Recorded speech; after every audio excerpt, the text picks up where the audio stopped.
Hi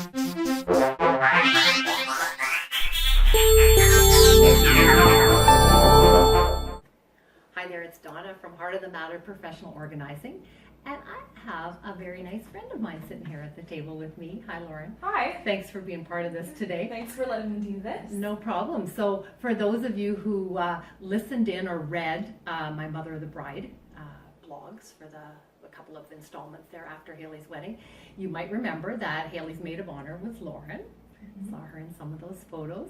After a kitchen fire. I think that was one of the photos you were in, right? Outside after a kitchen fire. Lauren's visiting in Kitchener-Waterloo this weekend, and Haley and Ben and Lauren were over for dinner last night. And Lauren said something very interesting to me, and it provoked the idea of, can I interview you before you leave Kitchener-Waterloo? Because here's what she said. Basically, I said that everything that I own in the entire world fits in 2 suitcases and 2 Rubbermaid bins at the moment. So that was the big statement. Yes. Yeah. And I thought, okay, listeners need to hear this, because and the theme of the blog this week is sort of live life light. So in a nutshell, tell us a little bit about, you kind of been around the world. Okay, so tell us about that. So in the past 6 years, I've moved out to a different place, actually, a different country, 3 different times. So I've had to reduce the amount of things that I own, which, not just because I'm moving, but because I feel better about not having too much clutter and things like that. So basically this last year, I lived in England. I was traveling all over Europe, mainly in England teaching. And so that kind of helped reducing the amount of things. I lived out of 2 suitcases.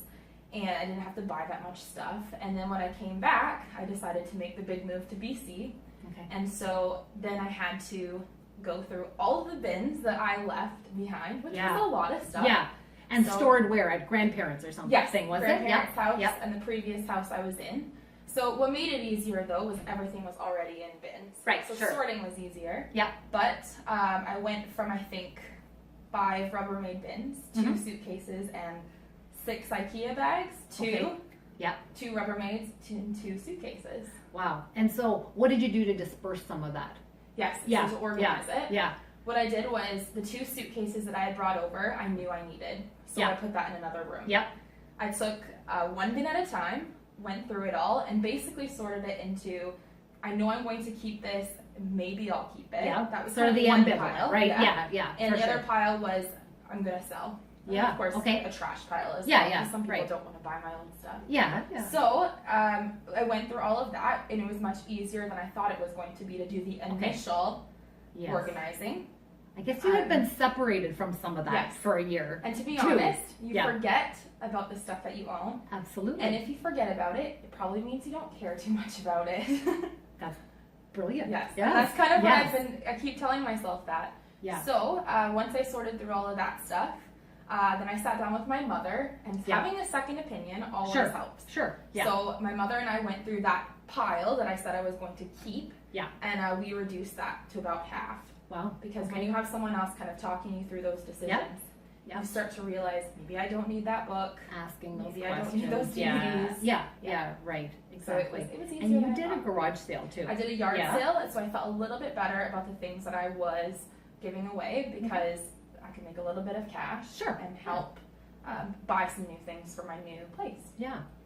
And so one of the things that viewers might be thinking, well, that's fine for her because she's young, you know, she hasn't accumulated a lifetime worth of stuff and memories. And so to that, I guess when I was thinking about that, I thought, that's true in some senses, but I think that the principles apply of what you're saying. You're choosing to just not let, well, first of all, there'd be a cost to get that out to Vancouver, what you would choose to ship. And I mean, what is there that you couldn't replace out there if you needed it? Those things that are irreplaceable are your mementos and a few mementos that you've got in your bins. That's what you're taking, right? It's actually a good chunk of it's books, just things that I know that I would like to keep.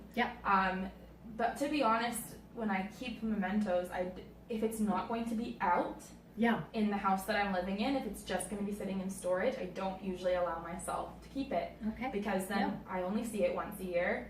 The nice memories are good then, but that Yeah. doesn't happen every day. Yeah, So yeah. if it's not going to be out in my living space or in my room, then I don't keep it. Yeah. So Okay. lots of people are Okay. usually pretty taken aback by that, Yeah. but I don't want a lot of storage. Yeah. And so if it's going to be in a bin, then I don't need to bring it with Right. me. So if if it's not worthy of being out on the Yes. shelf and being used regularly, Mhm. then you don't need it. So I just want to go back full circle to ask the question Yes. again.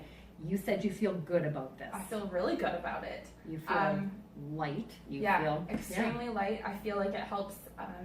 It feels simple and it's Yeah. not overwhelming, and the cost is much lower now. Yeah. And I can be a little bit more. I can put more thought into the things that I buy, Right. and it was a good thing for me to do.